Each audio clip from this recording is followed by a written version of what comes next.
আমাদের দাউদকান্দির ভেতরে জনপ্রিয় একটি মাদ্রাসা হলো ডাকারগাঁও মাদ্রাসা। এই মাদ্রাসাটির সামনে চকের সাথে এই জায়গাটা কিন্তু সবচেয়ে বেশি সুন্দর ছিল। এর পাশাপাশি পূর্ব কেশুরাখোলা থেকে পশ্চিম কেশুরাখোলা পর্যন্ত কিন্তু এই রাস্তাটি নতুন করা হয়েছে। এই রাস্তাটি কিন্তু চকের মাঝে দিয়ে নেওয়া হয়েছে। দুই পাশে চক থাকার কারণে এই জায়গায় প্রচুর পরিমাণে বাতাস আসতেছে। গ্রামের মাঝে যে কোনো নতুন রাস্তা করলে কিন্তু এই রাস্তাটা সবাই দেখতে আসে। সো আমরা আর কি সেই জায়গাটিতে কিভাবে গেলাম সব আছে আজকের এই ভিডিওতে, তাই বলবো পুরোটা ভিডিও দেখবেন। আশা করি ভিডিওটি ভালো লাগবে। আসসালামু আলাইকুম গাইস, কেমন আছেন সবাই? সকল বড় নতুন আরেকটি নিউ ব্লগ আপনাদের সবাইকে স্বাগতম। আজকে সারাদিনে আর কি বৃষ্টি পড়েছে, তাই কোনো জায়গায় যেতে পারি নাই। তার কারণে ভাবলাম যে বিকাল দিকে কোনো একটা জায়গা থেকে ঘুরে আসি। তাই মামাকে সাথে করে নিয়ে রওনা দিয়ে দিলাম আমাদের পার্শ্ববর্তী গ্রামে ঘুরে আসার জন্য। সো প্রথমে আর কি আমাদের সুন্দরপুর উচ্চ বিদ্যালয়ের রুট দিয়ে ঢুকে গেলাম। অল্প সামনে এসে দেখতে পেলাম সুন্দরপুর পশ্চিম পাড়া সুন্দর একটি ব্রিজ। ব্রিজের সাথেই রয়েছে সুন্দরপুর পশ্চিম পাড়া বাইতুল আমান জামি মসজিদ। এই গ্রামগুলো মসজিদগুলো যেমন সুন্দর তেমনি কিন্তু প্রত্যেকটা রাস্তা অনেক সুন্দর করা হয়েছে। আর এই রাস্তাগুলো সিসি ঢালাই করার কারণে কিন্তু এখনো পর্যন্ত এই রাস্তাগুলো টিকে আছে। রাস্তার দুই পাশে চক থাকার কারণে কিন্তু কিছুক্ষণ পর পরে একটি করে ব্রিজ পড়ে। 2-3 কিলো সাইকেল চালানোর পর এই ব্রিজগুলোতে বিশ্রাম নেওয়ার অনুভূতিটা কিন্তু অন্যরকম হয়।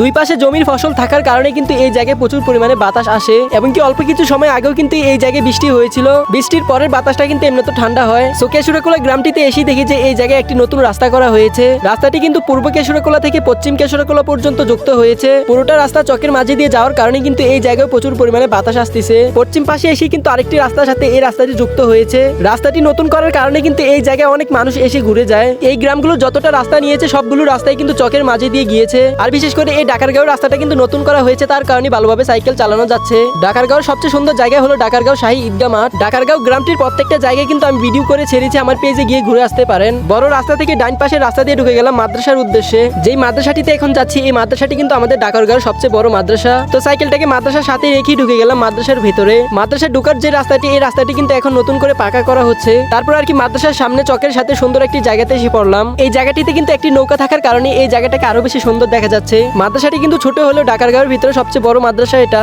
এই জায়গায় কিন্তু প্রত্যেক বছর বড় করে একটি মাহফিল করা হয়। মাহফিলে যত ধরনের টাকা উঠে সেই টাকা দিয়ে কিন্তু এই জায়গায় আরেকটি নতুন করে ভবন করা হচ্ছে। এই রাস্তা দিয়ে রওনা দিয়ে দিলাম ডাকারগাঁওয়ের শেষ প্রান্তের চকের সাথে সুন্দর একটি জায়গায়। এই জায়গায় এসে আর কি দেখা হয়ে গেল বকুল ফুল গাছের সাথে। তো সেখান থেকে ঘুরে টুরে সাইকেল নিয়ে রওনা দিয়ে দিলাম বাড়ির উদ্দেশ্যে। আজকের ভিডিও এখানে সমাপ্ত করছি। ভিডিওটি ভালো লাগলে লাইক কমেন্ট করে যাবেন। আসসালামু আলাইকুম।